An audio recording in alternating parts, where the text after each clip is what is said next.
Compiling a C source code module into an executable program is called translating the program. It's the process of translating the source code into machine code and then forming it into a program that can be executed. It happens in 8 logical steps. In the first step, source file characters are mapped to the internal representation. Trigraphs are converted to the single characters they represent. More on trigraphs coming up later. All backslash characters immediately followed by a new line character are simply removed. This effectively splices the 2 lines into one. By the way, except for an empty file, all source files must end with a new line character that is not preceded by a backslash. The source file is separated into tokens. The tokens are separated by white space characters. White space characters are spaces,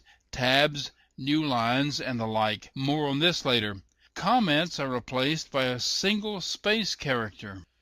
The pre-processing directives are then executed. Macros are expanded. Any files mentioned on an include statement are inserted, and the preceding steps are all executed for those new files. At this point, the module being compiled is one huge source file with the text from all included files being inserted in line. Any necessary character conversions are made. Escape sequences are converted to the values of the characters they represent. For example, the \n character pair is converted into a new line. String literals that are separated by nothing but white space are concatenated together. The source code now consists of a string of tokens. Each token is analyzed and converted into object code. This is the main phase. This is the one we think of when we talk about compiling the source code. The steps that came before were just getting things cleaned up and ready for this step.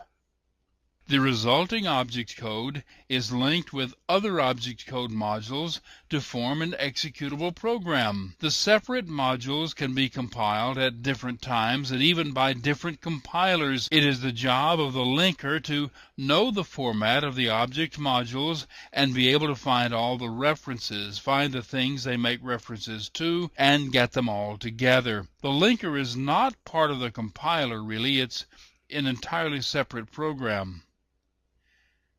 Now, it's not necessary that things actually occur in this order, but it's required that they appear to occur in this order. So, as far as you are concerned, this is the order.